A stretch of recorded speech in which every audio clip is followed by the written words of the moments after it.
श्रीपतये नमः। श्री सरस्वत्यै नमः। श्री गुरुभ्यो नमः। सजति सिन्दूरवदनो देवो यत्पादपङ्कजस्मरणं वासर्मणिरिव तमसां राशिन्नाशयति विघ्नानां ब्रह्मानन्दं परमसुखदं केवलं ज्ञानमूर्तिं द्वन्द्वातीतं गगनसदृशं तत्त्वमस्यादिलक्ष्यम् एकं नित्यं विमलमचलं सर्वदिः साक्षिभूतं भावातीतं त्रिगुणरहितं सद्गुरुं तन्नमामि। या कुन्देन्दुतुषारहारधवला या शुभ्रवस्त्रान्वृता या वीणावरदण्डमण्डितकरा या श्वेतपद्मासना या ब्रह्माच्युतशङ्करप्रभृतिभिर्देवैः सदा वन्दिता सा मां पातु सरस्वती भगवती निःशेषजाड्यापः। श्रीरामचन्द्रा करुणा समुद्रा ध्यातो तुझी राजसयोगमुद्रा नेत्री नयरे तुझ वीण निद्रा कैवेटसी वामजला सुभद्रा। श्रुतिस्मृतिपुराणानाम् आलयं करुणालयं नमामि भगवत्पादं शङ्करं लोकशङ्करं शङ्करं शङ्कराचार्यं केशवं बादरायणं सूत्रभाष्यकृतौ वन्दे भगवन्तौ पुनः पुनः। ज्ञानेशो भगवान् विष्णुः निवृत्तिर्भगवान् हरः सोपानो भगवान् ब्रह्मा मुक्ताख्या ब्रह्मचित्कला। मूकं करोति वाचालं पङ्गुं लङ्घयते गिरिं यत्कृपातमहं वन्दे परमानन्दमाधवं। वचन एका कमळापती माझी रंकाची विनंती करजोडितो कथे काळे आपण सावे जवळी। पुंडलीक वरदा हरिविठ्ठल श्री ज्ञानदेव तुकाराम पंढरीनाथ महाराज की जय। मौली ज्ञानेश्वर महाराज की जय। नमः पार्वती पते हर हर महादेव। भगवती जगदम्बा माता की जय। अवधूत चिंतन श्री गुरुदेव दत्त देवर्षि नारद महाराज की जय। मंगलमूर्ति मोरया। मातृदेवो भव पितृदेवो भव आचार्यदेवो भव राष्ट्रदेवो भव। श्रोता वक्ता श्रीराम समर्थ जय जय रघुवीर समर्थ।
राम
निरद नव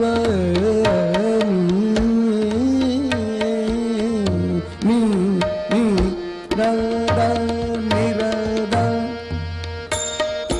नवनीत प्रिय नवल विनोद नवल विनोद बिहारी राजा राम जय जय राम राम कृष्ण हरि हरि जय जय राम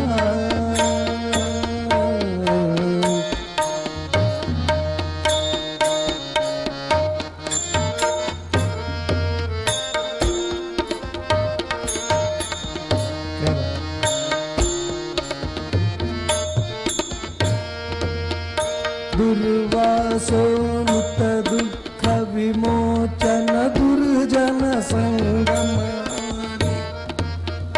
दुर्वासोनुत दुःख विमोचन दुर्जन संगम हरि हरि हरि हरि जय जय राम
दीन चरण नति करुण दृष्टि हरि जय जय राम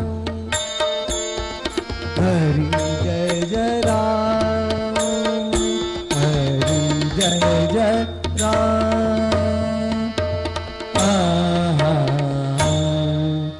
रूप पातालोचन रूप पातालोचन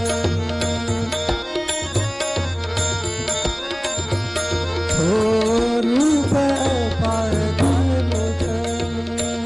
सुख झाले हो साजे सुख झाले हो साजे तो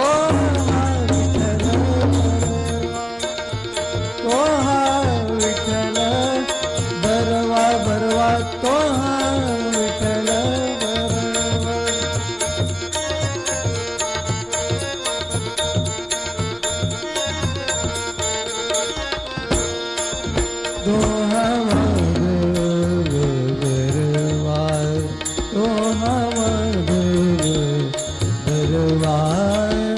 रूप पातालो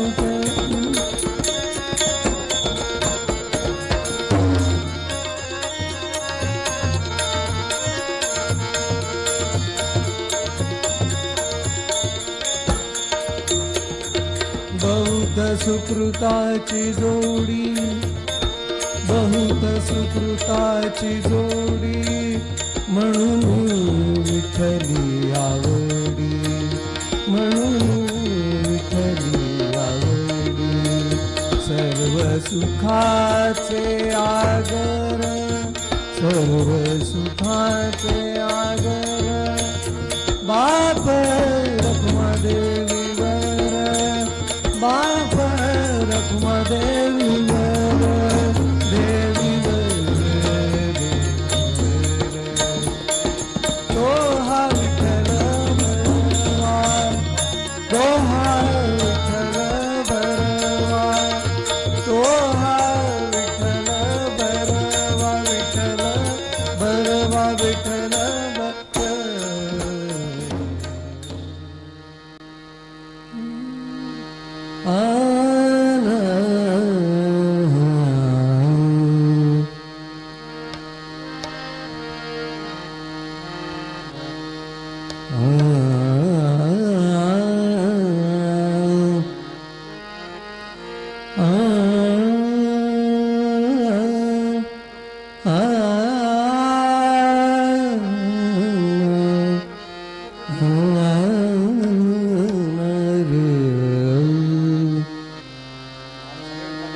सत्य तू सत्य तू सत्य तू सत्य तू सत्य तू सत्य तू सत्य तू सत्य तू विठ्ठला विठ्ठला सत्य तू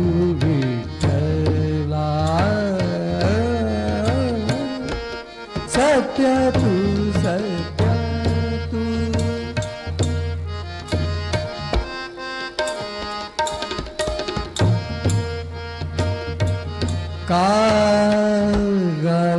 कागदाविला जगदा भास कागदाविला जगता भास सत्य तू सत्य सत्य तू विठ्ठला सत्य तू सत्य क्या बात है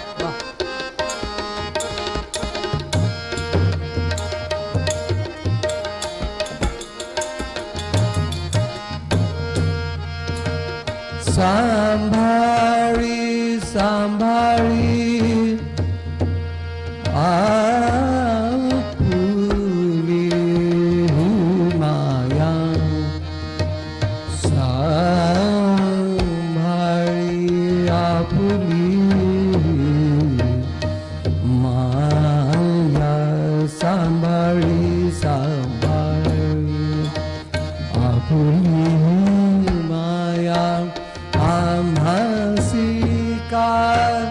भयभीत केले आम्हा भयभीत केले सत्य तू सत्य तू विठ्ठला सत्य तू सत्य तू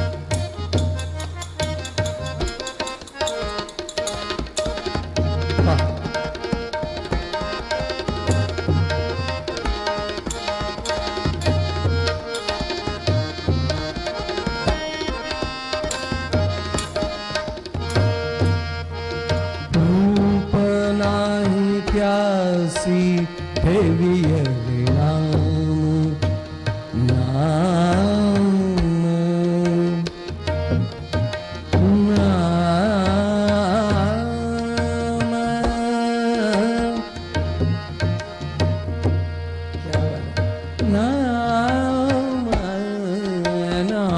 नाम रूप प्यासी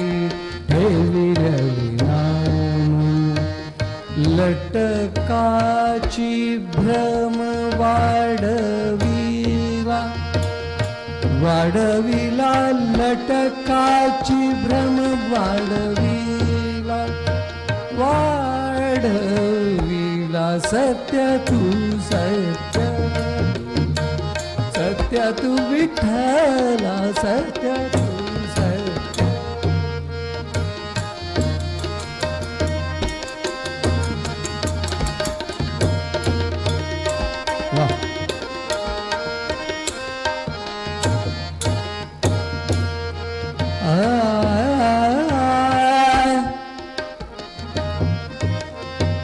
तुका म्हणे कागा झालासी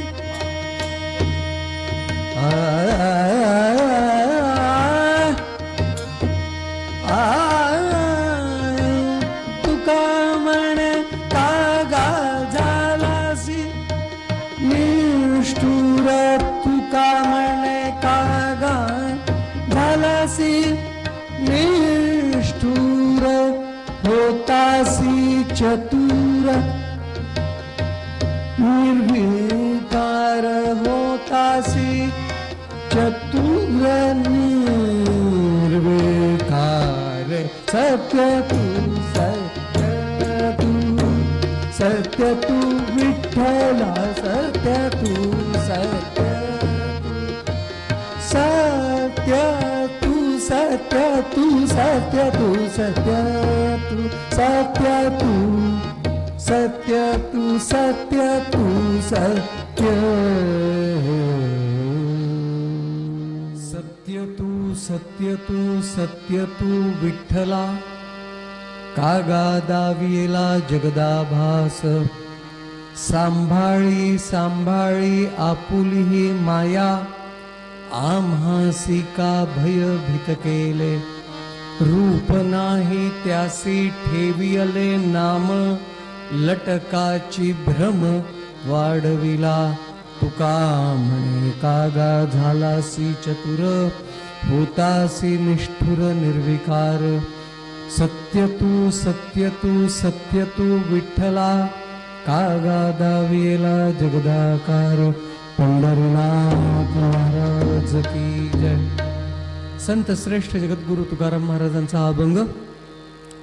ह्या अभंगामध्ये तुकाराम महाराज भगवंताच्या सत्यतेबद्दल निश्चिंत आहेत, परंतु भगवंताला ते म्हणतात, हे भगवन, तू सत्य असताना तुझी खोटी असलेली ही माया आम्हाला तू का दाखवतोस? ही माया आम्हाला फार त्रास देते। म्हणून भगवंताला विनवणी करतात, सांभाळी सांभाळी आपुली ही माया, ही तुमची माया आहे, तिला सांभाळा। आम्हासी का भयभीत केले? आम्हाला ती भयभीत करते। भगवंताला ते म्हणतात, रूप नाही त्यासी ठेवियले नाम। रूप नाही, भगवंत निर्गुण निराकार आहे। आपण त्यांनी कमरेवरती हात ठेवले म्हणून त्याला, आणि त्याचे दोन्ही पाय समचरण असल्यामुळे त्याला विठोबा म्हणतो, पंढरीनाथ म्हणतो। हातात जर बासरी असेल, मुरली असेल, तर आपण त्याला मुरलीधर म्हणतो।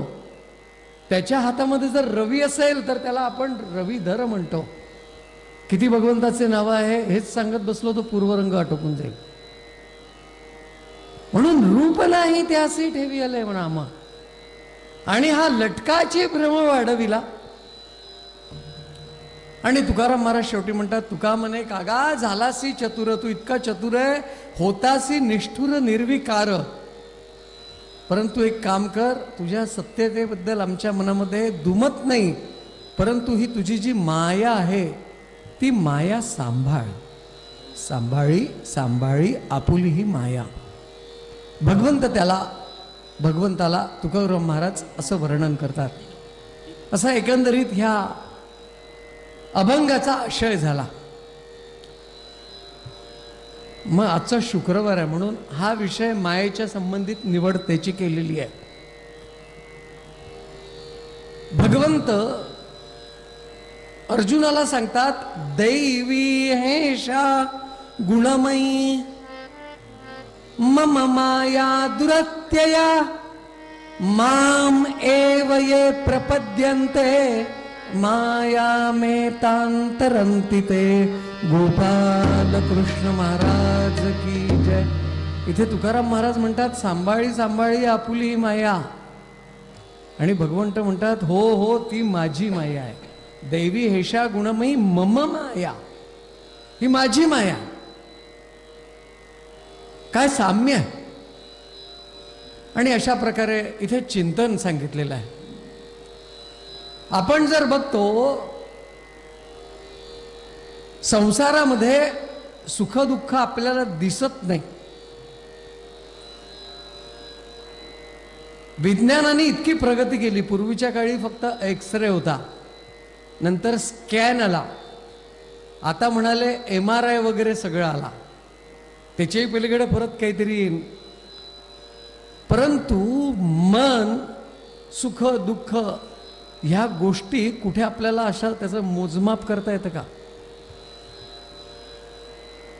जी आहे पण दिसत नाही तिला माया असं म्हणायचं आहे ना? दिसतंय संसाराचा ताप आपण सर्व मंडळी सहन करतोय, तो ताप आपल्याला जाणवतो, पण MRI केल्यानंतर तो ताप कुठेतरी दिसतो का? नाही दिसत. म्हणजे जिचं कर्तृत्व दिसतं, पण ती नेमकी कुठे आहे हे दिसत नाही. तिला माया म्हणायचं, आणि ती भगवंताची माया आहे. आणि या मायेच्या फापट पसाऱ्यामध्ये हा सामान्य जीव त्याच्या कर्माने सापडलेला आहे. मग अशी ही माया आम्हाला त्रास देते. हो, एवढं कशाला? माया नाव धारण केलेली एक स्त्री, आणि तिच्या मागे फक्त तिने समोर एक शब्द लावला, वती, म्हणजे तिचं नाव झालं मायावती. आणि तिच्या मागे एक परब्रह्म होता असं म्हणायला हरकत नाही. तो राम होता, पण त्या रामाच्या मागे होतं काशी. एवढ्या भरोशावर जर एक राज्याचं मुख्यमंत्रीपद मिळवता येतं, काय मायेचा प्रभाव आहे तुम्ही विचार करा, आहे ना? अशी माया नाव साधर्म्यामुळे एवढा प्रभाव जर पडू शकतो, तर ती त्रिगुणात्मक असलेली माया कशी असेल याचा तुम्ही विचार करा. त्या मायेच्या असत्यतेबद्दल, म्हणजे असत्य म्हणणार नाही, पण दिसत नाही आम्हाला, तिचा प्रभाव तुम्ही कमी कर असं भगवंताला म्हणतात. पण सत्य तू विठ्ठला. पण भगवंताला त्रिवार सत्यता भगवंताची दाखवली. त्याचं कारण काय असेल? एखाद्या गोष्टीची जर आपल्याला सत्यता दाखवायची असेल, तर आपण त्याला म्हणतो ना, मी तुला त्रिवार सांगतो, मी जे बोललो ते खरं बोललो. अनेक चित्रपटांमध्ये, अनेक मालिकांमध्ये एखादी व्यक्ती आपण सांगितलेल्या मताची जर निश्चिंती करायची असेल, अरे हो ना बाबा, मी तुला 10दा सांगितलं म्हणते, मी जे बोललो ते खरं आहे. एक तो डायलॉग होता, मेरी झांसी नहीं दूंगी नहीं दूंगी नहीं दूंगी, 3 वेळाचं म्हटलं ना. का बरं 3 वेळा? त्याची निश्चिंती करायची आहे. आपले जे बांधव आहे ना, शांतीदूत, त्यांचं आपलं बऱ्याच बाबतीत सगळंच उलट आहे, पण इथे त्यांची एकता आहे आपल्या बाबतीत. आठवलं म्हणून सांगतो, त्यांच्या हिच्यामध्ये जेव्हा निकाह होतो, विवाह होतो, त्या विवाहामध्ये तो उपवर आणि ती वधू एकमेकांच्या समोर बसले राहतात. म्हणजे ती अर्थात चिलमणीच्या पडद्याच्या मागे राहते. तो बसला राहतो, आणि तिथे तो काझी असतो, त्यांचा पुरोहित. तो ह्याला विचारतो, तुला हिच्याशी लग्न करायचं आहे? तो म्हणतो हा. आणि नंतर आता तिची रजाबंदी पाहिजे ना, मग तो तिला विचारतो, मोहतरमा आपको ये निकाह कबूल आहे? ती म्हणते हा कबूल आहे. परत विचारतो तिसऱ्यांदा, कबूल आहे? तिने म्हटलं कबूल आहे. तिसऱ्यांदा विचारलं, कबूल आहे, कबूल आहे. झालं, शुभमंगल सावधान. फक्त बँड नाही वाजवते, आपणच वाजवतो, पंढरीनाथ महाराज की जय. आहे ना, साम्य आहे ना. त्रिवार सांगितलं, त्रिवार. भगवंत सत्यच आहे. भागवतामध्ये सांगितलं ना, सत चित आनंद कायम सत्य आहे. ते कोणत्याही कालामध्ये सत्य बदलत नाही. युगे 28 विटेवरी उभा, म्हणजे 28व्या युगात उभा असलेला तो भगवंत आपल्या आजोबांनी पाहिला, वडिलांनी पाहिला, आपण पाहिला, आपली मुलं नातवंड पाहतील, पण तो काही बदलला का? तो तसाच आहे. त्याच्यामध्ये काय ती शक्ती आहे, तो असं प्रत्येकाला आपल्याकडे ओढून घेतो. मग ही विठ्ठलाची सत्यता नाही झाली का? सत्य तू विठ्ठला. मग अशा हा भगवंत सत्य असताना, हाच नियम आपल्या संसारामध्ये आहे. काय असतं, जसा तो परब्रह्म, तो स्वतः काही करत नाही, फक्त इच्छा त्याची, आणि करणारी कोण? ती माया करते, जिला त्रिगुण सांगितलेले आहे, सत्व, रज आणि तमो. करणारी ती. अनेकांच्या संसारात आपल्याला असं बघायला मिळतं की तो फक्त नोकरी करतो किंवा व्यवसाय करतो. एका विशिष्ट तारखेला तो तिच्या हातामध्ये तेवढी रक्कम देतो, आणि तिला सांगतो बाबा तुला जे वाटेल ते तू कर. बरोबर आहे ना. त्याला जर विचारलं सध्या टमाटरचा भाव किती चालू आहे, तो म्हणाल मला काही माहिती नाही, आमच्या सौभाग्यवतीला विचारा. सगळं घर चालवते ती, कारण की तिच्यामध्ये ती कुशलता आहे. तो विषय येणार आहे. आता समोर गणपतीचे दिवस आहे, सार्वजनिक गणपती. सार्वजनिक गणपती म्हटल्यानंतर वर्गणी आली तिच्यामध्ये. आता वर्गणी मागायची तर तिच्यासाठी माझ्यासारखे हाडकुळे किंवा असे छोट्या व्यक्तिमत्वाचे लोक चालत नाही. असे धष्टपुष्ट, ज्यांची उंची बरोबर आहे, ज्यांच्या आवाजामध्ये असा दमाक, दादा असा आवाज निघाला पाहिजे, चुकून निघाला पंढरीनाथ महाराज की जय, असं ते टोळकं 5-25 लोकांचं तयार होतं आणि मग जातात वर्गणी मागायला. एका सोसायटीमध्ये ती मंडळी फिरत असताना त्या सदनिकेच्या पहिल्या मजल्यावरती एक काका काकू राहत होते. काका म्हणजे पूर्ण पुरुष, पूर्ण परब्रह्म, फक्त पैसे तिला देणे, बाकी काही काम करणे नाही. आणि काकू म्हणजे माळसा काकू होती असं म्हणायला हरकत नाही. पंढरीनाथ हो, ती चालवत होती, वाईट काहीच नव्हतं तिच्यामध्ये, तिला माहिती आहे. आता या काकूबाईंचं लक्ष त्या टोळक्यावरती गेलं आणि हिला वाटलं आता आपल्याकडे येणार.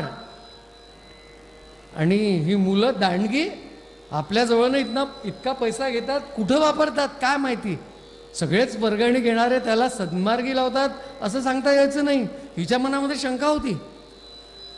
हिने त्यांना पाहिलं आणि घरामध्ये आज्ञा केली, हो तुम्ही आतल्या खोलीत जाऊन बसा. हा हुकमाचा ताबेदार आतमध्ये गेला आणि मी जोपर्यंत बाहेर या म्हणत नाही तोपर्यंत यायचं नाही. हा म्हणाला ठीक आहे. पूर्ण विश्वास होता आपल्या सौभाग्यवतीवरती.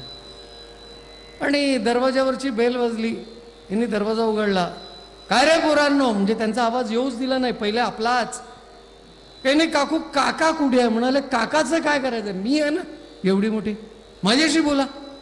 नाही, ती काकू वर्गणी पाहिजे होती. पहिले आवाज वाढवला की दुसऱ्याचा आवाज दबतो असं म्हणतात. ती काकू ती वर्गणी पाहिजे होती. वर्गणी पाहिजे का, थांबा आणते. घरात गेली, 200ची एक नोट काढली, त्यांच्या हातात दिली. ते म्हणाले, हो काकू 200 रुपयात काय होतं, किती महागाई वाढली. मागच्या वर्षी काकांनी 500 रुपये दिले होते. ती म्हणते काकांना द्यायला का लागतंय, घर मला चालवायला लागतं. 200 रुपये घ्यायचे घ्या, नाही तर निघा. मुलं विचार करतात 200 भेटून राहिले, घेऊन घ्या. त्यांनी 200 रुपयाची वर्गणी घेतली, रसीद दिली, गेले आणि हिला त्यांना सांगितलं या बाहेर. पहा म्हणाले, मागच्या वेळेचं तुमचं कौशल्य आणि माझं कौशल्य. पंढरीनाथ महाराज की जय. सामान्य प्रपंचामध्ये जर हा भाव असेल तर ती साक्षात जगदंबा, तिचा प्रभाव काय असेल हो. तिला माया नदी म्हटली, तिचं भवसागर तिला म्हटलेलं आहे. अशी माया काय करणार नाही. या मायेबद्दल सांगताना शंकराचार्यांनी शतश्लोकीमध्ये एक श्लोक लिहिला, तिच्या गुणाचं वर्णन केलं.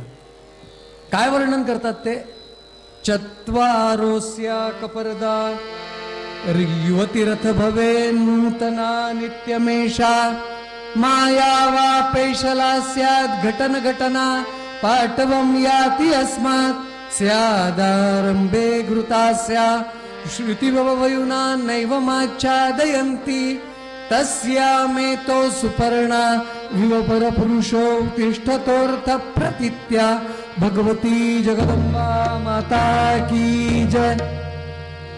काय म्हटलं त्यांनी, चत्वारोस्या कपर्दहा. मायेची गुणलक्षणं सांगितली, मायेची 4 लक्षणं सांगितली. चत्वारोस्या. युवती रथ भवे नूतना नित्यमेषा. ती माया नित्य नूतन आहे.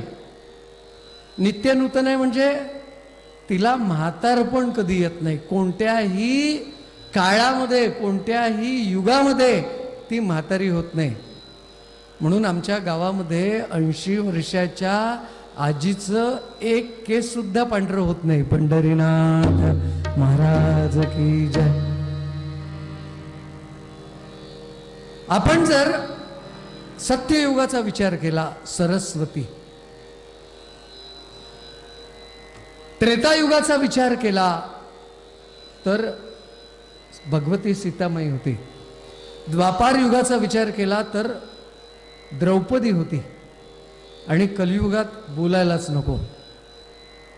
नित्य नूतन आहे, नित्य नूतन आहे, हे तिचं वैशिष्ट्य सांगितलेलं आहे. नित्य नूतनता. चत्वारोस्या कपर्दा युवती रथ भवेन नूतना नित्यमेषा. नित्य नूतन आहे ती. माया माया वा पेशला स्यात् घटन घटना पाटवम याती अस्मात्. ती सुपेश आहे, तिच्यामध्ये कुशलत्व आहे. हे सगळ्यांना माहिती आहे, फक्त मला दृष्टांत देऊन समोर जायचं आहे. आपण जर बघितलं, घर चांगलं आवरतो कोण, घर चांगलं नीट कोण ठेवतं, तर त्या फक्त स्त्रिया ठेवतात. एखाद वेळेला जर ती माहेरी गेली आणि नवऱ्याला सगळ्या सूचना सांगून जाते की ही वस्तू इथे आहे, ही वस्तू तिथे आहे, ती जिच्छा तिथे ठेवायची, वगैरे वगैरे वगैरे, आणि ती जेव्हा 3 दिवसानंतर येते तर घराचे हाल पाहिल्यानंतर आपल्या कपाळाला मारून घेते. का बरं? घरामध्ये पसारा, आमचा विदर्भी शब्द आहे, पसारा झालेला राहतो. त्याप्रमाणे हिच्यामध्ये कुशलत्व आहे. अहो, रेत बिंदूचा एक बिंदू तिच्या गर्भामध्ये पडल्यानंतर त्या गर्भाला कान, नाक, डोळे, नख, केस, संपूर्ण अवयव हे प्राप्त होऊन तो यथाकाळी ती प्रसूत होते. ती प्रसूत झाल्यानंतर तो गर्भ तसाच राहतो का? नाही, तो मोठा होतो. वृद्धत्वापर्यंत त्याची वाटचाल होते एका बिंदूपासनं. मग हे कुशलत्व कोणामध्ये आहे? तर त्या मायारूपी त्या भगवतीमध्ये आहे. काय तिचं सामर्थ्य आहे, कुशलत्व तिच्यामध्ये. एकदा काय झालं, सासू सुनेंचं भांडण झालं. आता सासू सुनेचं भांडण आजकाल होत नाही, कारण की सून जवळ राहत नाही, सासूही जवळ राहत नाही, प्रत्येक वेगवेगळ्या ठिकाणी राहतात. भांडणाचा प्रश्नच नाही राहिला आणि कोणाकडून कोणाची अपेक्षाही राहत नाही. त्यामुळे तो काळ गेला. पण पूर्वीचा काळ सांगतो, घरामध्ये दोघीच राहायच्या, माणसं बाहेर जायची, त्याचा परिणाम दोघींचं भांडण झालं. काय सून सासूला बोलली असेल, हिच्या तळपायाच्या मस्तकात गेली सासूच्या, आणि हिने ठरवलं मी तर हिला काही करू शकत नाही, शिक्षा करू शकत नाही, पण मुलगा आल्यावरती त्याला सांगितल्याशिवाय राहणार नाही. काय की आज तू हिला मार दे.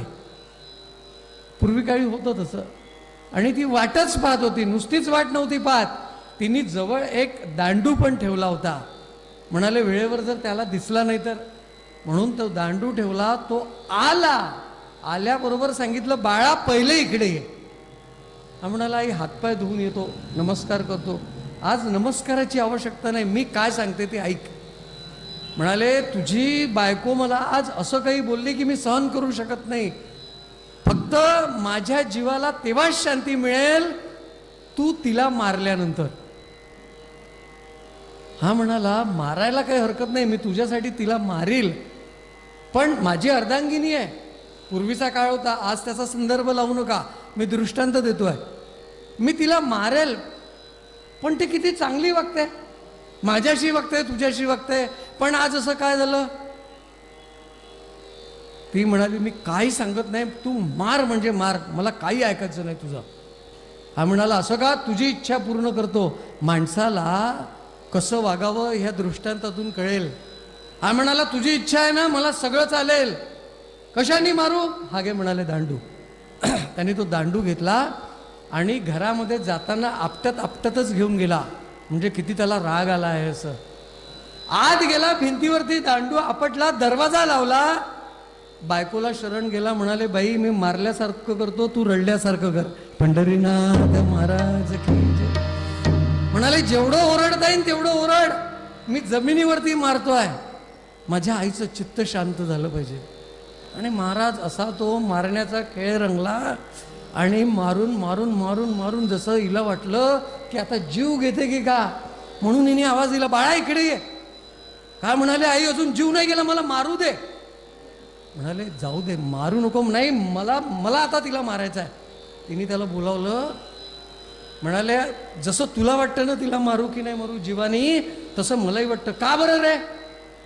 मला याच्यासाठी वाटतं की आत्ता आपल्याकडे जो एकादशीचा सण झाला ना, मोठी एकादशी झाली, त्या एकादशीला आपले जावई बापू म्हणजे तुझे जावई बापू घरी आले होते. त्यांना फराळाला असं पंक्तीमध्ये बसवलं आणि त्यांच्यासमोर पदार्थ वाढले.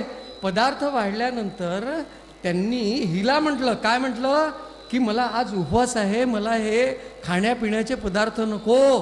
तेव्हा हिने काय सांगितलं की भाऊजी हे खाण्यापिण्याचे पदार्थ नाही, हे उपवासाचे पदार्थ आहे. भगरीचा भात आहे, म्हणाले बटाट्याचं वरण केलं, रताळ्याचं पुरण केलं, हे सगळे काय नवीन नवीन प्रकार. आणि त्या मोठ्या एकादशीलाच खायला मिळतात महाराज. पंढरीनाथ महाराज की जय. बटाटे वड्यापासून तर डोस्यापर्यंत लोक पोहोचले फराळाचे. पापड, कुरडया, सांडया, सगळं सगळं सगळं. हे पाहिल्यानंतर त्यांना इतकं आवडलं आणि त्यांनी म्हटलं की माझ्या बायकोला शिकवा तुमच्या बायकोकडनं. तेवढं शिकवणं बाकी आहे, नाही तर मी आज तिला मारलंच असतं. ती म्हणाली जाऊ दे, आता मारू नको, तिला शिकवू दे, मग पाहू. पंढरीनाथ महाराज की जय. सांगण्याचं तात्पर्य कुशलत्व तिच्यामध्ये आहे. सुपेशा माया वा पेशलास्या घटना पाठवम याती अस्मात. त्याच्यानंतर तिसरा गुण सांगितला, कोणता? स्यादारंभे घृतास्या. सुरुवातीला स्यादारंभे घृतास्या, सुरुवात करताना किती आनंद राहतो. लोक लग्न व्हावं याच्यासाठी काय काय करत नाही. सगळे लोक आजकाल नाशिकला जायला लागले. गुरुजी त्यांना सांगतात तिथे जाऊन शांती करा. पंढरीनाथ महाराज की जय. मग विवाह करतात, पण त्या विवाह केल्यानंतर तेच फळ गोड शेवटपर्यंत राहते का? हा विचार आहे ना. काय मी थोडासा दृष्टांत देण्यामध्ये मला फार आवडतात. प्रत्येक गोष्टीला एक सिद्धांत म्हणला, स्यादारंभे घृतास्या, दृष्टांत आला पाहिजे म्हणून एक दृष्टांत देतो. आणि जुनेही द्यायचे आणि नवीनही द्यायचे, त्याची सांगड घालायला पाहिजे. काय झालं, दोन मित्र होते, सोबत शाळेत शिकले, इंजिनिअरिंग कॉलेजला शिकले आणि शिकल्यानंतर दोघांनाही वेगवेगळ्या ठिकाणी नोकरी लागली. दोघांची लग्न झाली, लग्नामध्ये एकमेकांचे होते, नंतर आपापल्या प्रपंचामध्ये लिप्त झाले. काय 1 वर्षाचं 12 वर्षाचं एक तप गेलं असेल आणि चुकून दोघांची इंदोरच्या रेल्वे स्टेशनवरती भेट होते. एकाचं नाव राम आणि दुसऱ्याचं नाव श्याम. तो राम प्लॅटफॉर्मवरनं बाहेर चालला होता, म्हणजे आपल्या घराकडे चालला होता, आणि श्याम बाहेरनं प्लॅटफॉर्मवरती चालला होता. प्लॅटफॉर्म नंबर 1 असं समजा तुम्ही. त्या गेट जवळ दोघांची भेट झाली, एकमेकांना ओळखलं, आलिंगन दिलं, अत्यानंद झाला दोघांनाही.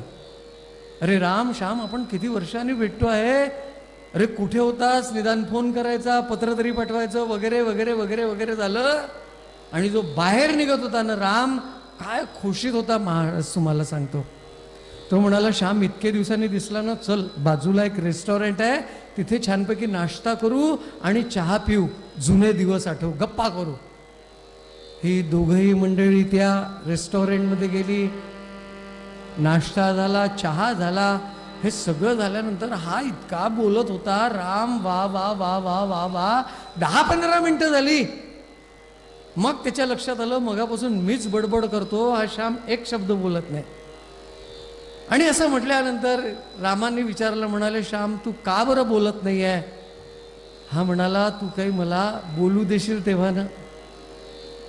श्याम तुला काय सांगू, मी इतका आनंदात आहे रे, म्हणाले, आज इतका आनंदामध्ये आहे, इतका आनंदात आहे, आणि तू असा दुःखी का? तेव्हा श्याम म्हणतो, तुझ्या आनंदाचं कारण मला सांग, पहिले चांगलं ऐकावं. हा म्हणतो, माझ्या आनंदाचं कारण सांगू का? तुम्ही ऐकून ठेवा. राम श्यामला म्हणतो माझ्या आनंदाचं कारण हे आहे, 10 मिनिटापूर्वीची गाडी मुंबईला गेली, त्या गाडीमध्ये माझी बायको आणि पोरं महिन्याभरासाठी गेले पंढरीनाथ. हे आनंदाचं कारण आहे का? लग्न जमायला काय काय प्रयत्न केले होते? आपला विषय स्यादारंभे गुरुतास्या. आता हे एवढं झाल्यावरती रामने विचारलं तुझ्या दुःखाचं कारण सांग. त्याच्या उलट येणाऱ्या गाडीनी महिन्याभरापासून माहेरी गेलेली बायको पोरं येतात आहे पंढरीनाथ. स्यादारंभे गुरुतास्या. श्रुती भववैना नैव माच्छादयंती. यांना संसार करताना किती चांगला वाटतो. काय करावं काय करू नये, काय करावं काय करू नये. बायकोनी म्हटलं 50 लाखाची गाडी घ्या, तो पटकन घेतो. पण 15 वर्षानंतर म्हटलं हे सगळं विका, म्हणाले गरजेपुरती गाडी ठेवा. असं का होतं? हा सगळा प्रपंचाचा प्रभाव आहे. श्रुती भववैना नैव माच्छादयंती. आणि मायेचा चौथा गुण सांगितला, मी म्हणणारी जी माणसं असतात त्यांना फजित कसं करायचं हे तिला खास आवडतं. भगवती जगदंबा माता की जय. ज्ञात्याचे ज्ञान मोडू. एखादा खूप ज्ञानी असेल ना, त्या ज्ञात्याचं ज्ञान कसं मोडायचं हे तिला माहिती आहे. यमद्रुम उपडू धैर्य दुर्गास पाडू. यमद्रुम म्हणजे तो योगामधला यम सांगितलं ना, त्याला रोपट्याचं नाव दिलं. यमद्रुम उपडू धैर्य दुर्गास पाडू. शांतेची खोड काढू. एखादा शांत असेल तर त्याची खोड्या करेल. जप फळ रगडू नेमनिष्ठेशी तोडू. एक सगळे लोक व्रत घेतात चातुर्मास्यामध्ये. हे सगळ्याचं नाव आणि वर्णन या श्लोकामध्ये आलेलं आहे. मोठ्या मोठ्यास पाडू लघु शुक मुनीचा काय आम्हास पाडू. आपण म्हटलं ना, आमच्या नागपूरला एक 10-12-15 वर्षांपूर्वी एक मोठे आजकालच्या काळातले स्वतःला संत म्हणवणारे नागपूरमध्ये आले होते. आणि आल्याच्या नंतर त्यांनी ते काय म्हणतात, आतमधली जी रूम राहते त्या रूममध्ये ते बसले होते VIP लॉन्चमध्ये. आणि त्यांनी सांगितलं विमानाची वेळ झाली, आपल्याला जायला पाहिजे. जब तक हम नहीं जाते तब तक एरोप्लेन छूटेगा कैसी. बोले हा अभिमान. आज ती व्यक्ती कारागृहामध्ये आहे. पंढरीनाथ महाराज की जय. मोठ्या मोठ्यास पाडू लघु शुक मुनीचा काय आम्हास पाडू. असे मोठमोठ्यांची फजिती केलेली आहे. फक्त तुकाराम महाराज म्हणतात, भगवंत म्हणतात, दैवी हेषा गुणमयी मम माया दुरत्यया. ही माझी माया तरुण जाण्याला अत्यंतिक कठीण आहे. पण जर ही तरुण जायची असेल तर तुम्ही काय करा, माम एव प्रपद्यन्ते मायामेतां तरन्ति ते. तुम्ही जर माझे होऊन झालात तर ही माया नदी तुम्हाला काही करणार नाही. आमचे शंकराचार्य म्हणतात, श्लोकार्धेन प्रवक्ष्यामि यदुक्तं ग्रंथ कोटिभिः. श्लोकार्धेन प्रवक्ष्यामि यदुक्तं ग्रंथ कोटिभिः. ब्रह्म सत्यम जगन्मिथ्या जीवो ब्रह्मैव नापरः. यांनी इथे मायावाद सांगितला. हजारो कोटी ग्रंथाचं ज्ञान मी तुम्हाला अर्ध्या श्लोकात सांगतो असं शंकराचार्य म्हणतात. श्लोकार्धेन प्रवक्ष्यामि यदुक्तम ग्रंथ कोटिभिः. ब्रह्म सत्यम आणि जगन मिथ्या जीवो ब्रह्मैव नापरः. हे तत्वज्ञान याचाच अनुवाद जणू तुकाराम महाराजांनी या अभंगामध्ये केलेला आहे असं म्हणायला हरकत नाही आहे. मग अशी ही भगवंत जगदंबा माता काय करते तर खेळ ती करते. आणि खेळवणारा कोण आहे, तो म्हणाले निर्गुण कोल्हाटी आहे. सगुण गुण माया, सगुण गुण माया, आली कोलाटीन खेळाया, आली कोलाटीन खेळाया, सगुण गुण माया, सगुण गुण माया, आली कोलाटीन खेळाया, आली कोलाटीन खेळाया, आली.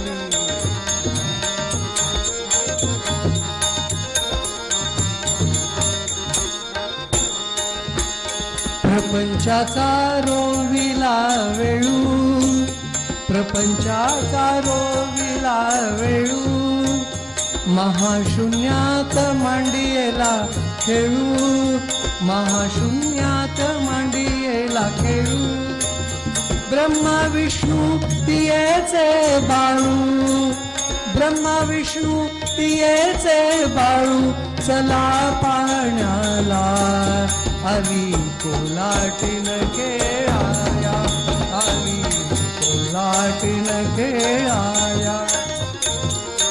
क्या बात है.